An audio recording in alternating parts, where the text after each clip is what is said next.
Totalmente, esto es como una tarea de detective. Primero tenemos que saber por qué se produce, cómo se produce, los factores que la rodean. Es como un trabajo de detective. Y después viene lo que tiene que ver con lo que se llama ejecución de estrategias, ¿sí?, para el manejo de estas conductas, y lo que se llama monitorización, que es lo que les hablaba Silvia de ver si llora más, si llora menos, si cambió, si dejó de pegarse, porque yo tengo que de alguna otra manera evaluar si estas técnicas que yo puedo ir aplicando me sirven o no.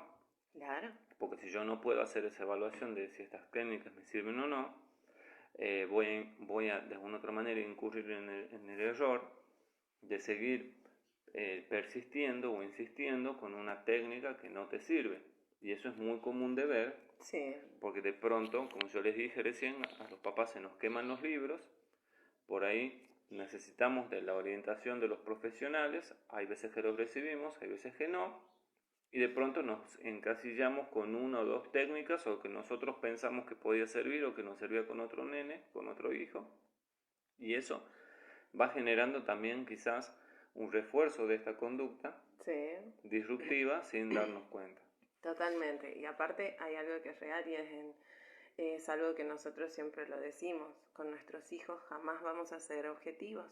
Con nuestros hijos somos súper subjetivos. O sea, porque la emocionalidad realmente es algo que nos juega muy en contra y que también tenemos que tener en cuenta que muchas veces nos equivocamos. Muchas veces nos equivocamos, entonces el medir las reacciones con algo concreto es lo que nos permite decir, no, realmente va mejorando la situación, ¿sí? Bien, entonces, digamos, como para ponerlo sencillo, hay tres niveles de manifestación, digamos, de esa conducta. Vamos a tener un primer nivel, que es una reacción cuando el niño tiene una reacción emocional, ¿sí? Lo puede expresar. Lo expresa a través de los gritos o lo expresa hablando, por ejemplo, te dice basta, cortala, ¿sí? El segundo nivel es cuando tenemos una reacción motora externa. ¿Qué quiere decir una reacción motora externa? Mueve hacia afuera, ¿sí? Salta, se tira al suelo, te estira los brazos, ¿sí? Las pataletas en el Las piso. pataletas, nadando en el piso. Todas Exacto. esas cosas, sí. Y después tenemos un tercer nivel, que es cuando ya tenemos agresión. La agresión puede ser hacia personas, como patear, morder, o puede ser hacia sí mismo, las autoagresiones. Entonces tenemos nivel uno, lo verbal, digamos, habla, se molesta. Lo segundo es la reacción motora externa y en tercer lugar es la agresión, ya sea hacia terceros o hacia sí mismo, ¿sí? Entonces, no solamente vas a tener que pensar qué pasó antes, todas las cosas que te dijimos recién, sino también tenés que ubicar en qué grado está la conducta, ¿sí? Nivel uno, nivel 2 o nivel 3. Especialmente para poder actuar. ¿Se acuerdan cuando ayer decíamos de que los berrinches pueden secundariamente convertirse en crisis? Imagínate que tu nene está en un nivel uno donde tiene, por ejemplo, una reacción emocional, donde está gritando y llorando, y si vos de una u otra manera no actúas de una manera eficiente, esto va a seguir subiendo de nivel, va a pasar a un Claro. nivel motor externo y Y después va a después, pasar a la agresividad. Entonces vos tenés que tratar de intervenir en el nivel en el que está, evitando que salte de nivel, o sea, que aumente la sí. reacción, digamos, dentro de lo que tiene que ver las posibilidades de reacciones, digamos, en esta situación de conducta disruptiva, porque si no, en la medida que vas subiendo de nivel, vos tenés que ir empleando técnicas que también van subiendo de nivel, Claro. y eso también va a hacer que cueste más. Entonces vos tenés que tratar de coartar la conducta en el nivel en el que está y no dejar que esto se prolongue. Totalmente, y por eso es por lo que estaría muy bueno que esto lo apliquen especialmente los papás de los nenes chiquitos, porque cuando son chiquitos tenemos tenemos la ventaja de que empiezan a aparecer estas conductitas, digamos, que no son, que primero generalmente son bebés divinos, amorosos, tranquilitos, calladitos, y de pronto de un día para el otro se destapa la olla y están en otra cosa. Entonces, ni bien aparece la conducta, ese es el momento como familia de intervenir, ¿sí?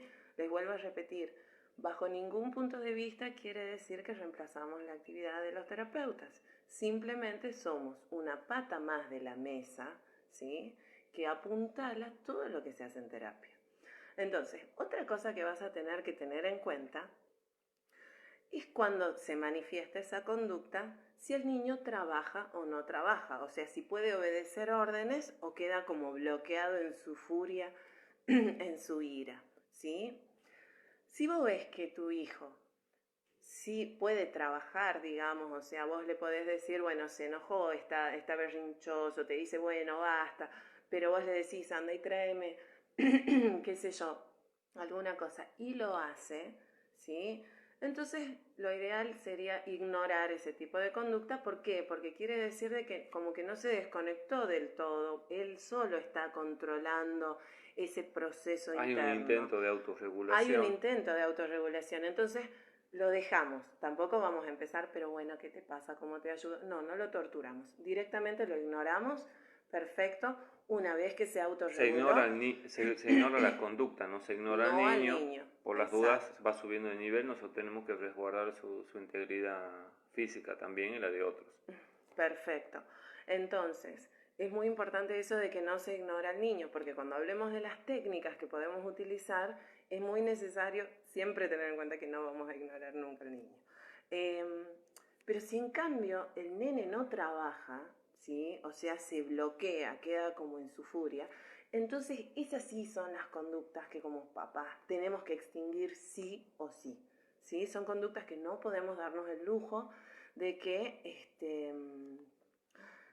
se instauren, ¿sí? Y si en caso se han instaurado, tratar de llevarlas lo más atrás, bajar de nivel lo más que se pueda, ¿sí? Bien. Generalmente, digamos, cuando aparece, digamos, una conducta ya de autoagresión,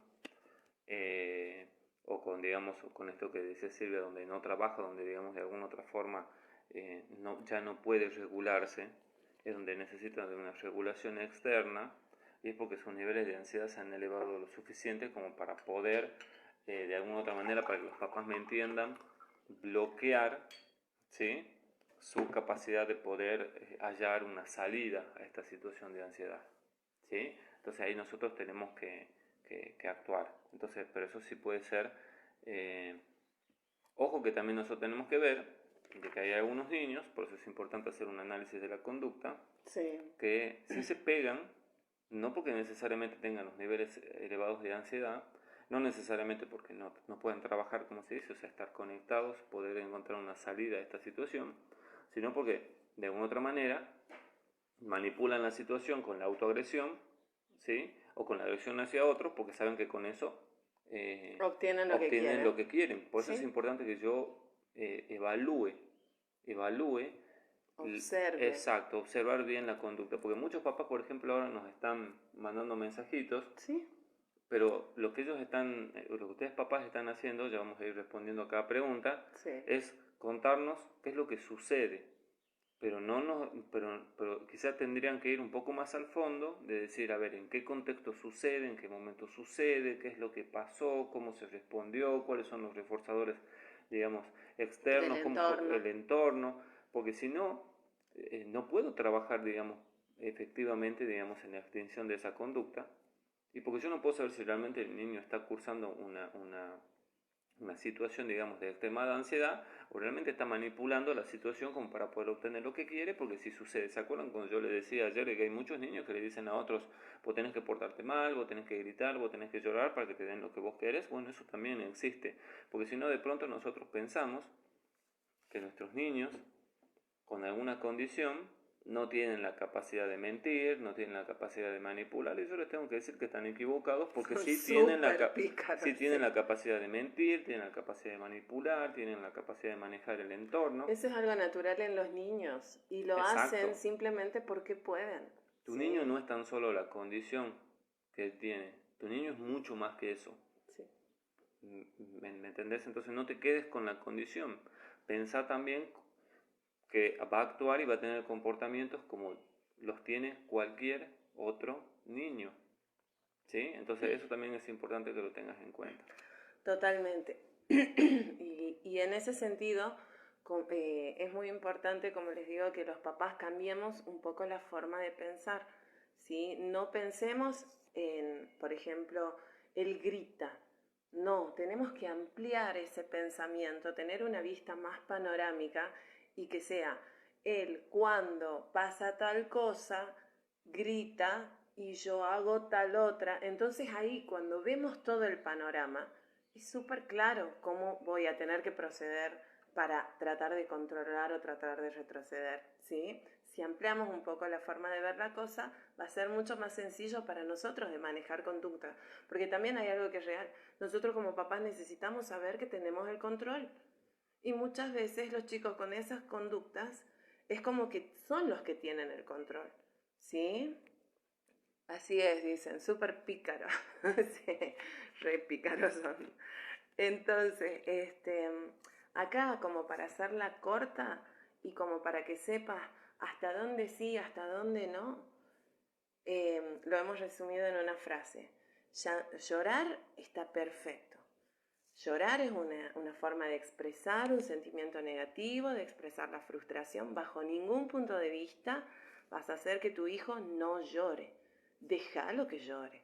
Es funcional, es adaptativo llorar, ¿sí? Lo que no se puede es gritar. Lo que no se puede es hacer berrinche. Entonces, llorar sí, berrinche no. Gritar no. Es muy común que digamos, ya, deja de Deja llorar, de llorar. cortala, listo. A Basta. ver, también nosotros de alguna otra manera estamos promoviendo, digamos, con este tipo de frase o con este tipo de conducta adulta, de alguna otra manera reprimir las emociones Sí. del niño. Lo que sí podemos hacer es, bueno, a ver, ya estás mejor o ya lloraste lo suficiente, vení tranquilo, vamos a hacer otra cosa. Aparte hay algo que es real y es lo que hablábamos, no sé si ayer o antes de ayer, y es el hecho de evitar las frases que son callejones sin salida. No es no llores, porque ahí lo dejas en un callejón sin salida, es no tengo que hacer esto, bueno, pero ¿qué hago? Lo que le tenés que decir es trata de calmarte, ¿sí? No es no llores, es qué es lo que tiene que hacer, qué es lo que vos esperás que él haga y acompañarlo en ese momento. También le podés preguntar, ¿querés que te acompañe? ¿Sí? Porque capaz que quiere estar solo. Entonces, en ese sentido, nosotros tampoco, por consolar, tenemos que caer en la super invasión de que yo te voy a abrazar, porque capaz que lo que menos ganas tiene es que lo abracen, quiere estar solo, terminar de llorar y ahí se regula. Y también ¿Sí? tener en cuenta que cuando nosotros le decíamos recién ignorar la conducta, muchos niños necesitan que no se les diga absolutamente nada. Ni los mires, ni les hables, ni nada. Vos podés seguir circulando por la cocina, por el comedor de tu casa, haciendo las cosas que estabas haciendo, sin dejar de estar atenta No o ignoramos al atento. ¿Te niño. acordás? Como te decíamos, no ignoras al niño, pero sí ignoras la conducta. Entonces, la mayoría de los niños por ahí necesitan en determinados contextos que no le digas nada, porque si no, reforzas eso. Él está tratando de llamar tu atención y en el momento, mientras vos más intentas hablar con ellos, a veces que sí estás reforzando, digamos, esa necesidad de él de llamar la atención. Entonces directamente no le decís nada y muchos, a los pocos segundos, a los pocos, quizá 1 minuto, 2 minutos, se calmaron y siguieron con otra actividad. Totalmente. Entonces, en ese sentido también nosotros tenemos que tratar de ser respetuosos. Siempre nosotros tratamos de decir eso, ser respetuosos, no porque sea un niño, nosotros vamos a entrar, salir, hacer, decir. No, nosotros necesitamos en ese sentido respetar la personalidad que como una plantita, digamos, va apareciendo, ¿sí? Entonces, vamos a ver, entonces, ya hemos hablado de los niveles, hemos hablado de lo que hay que pensar en el antes, el entorno y todas esas cosas.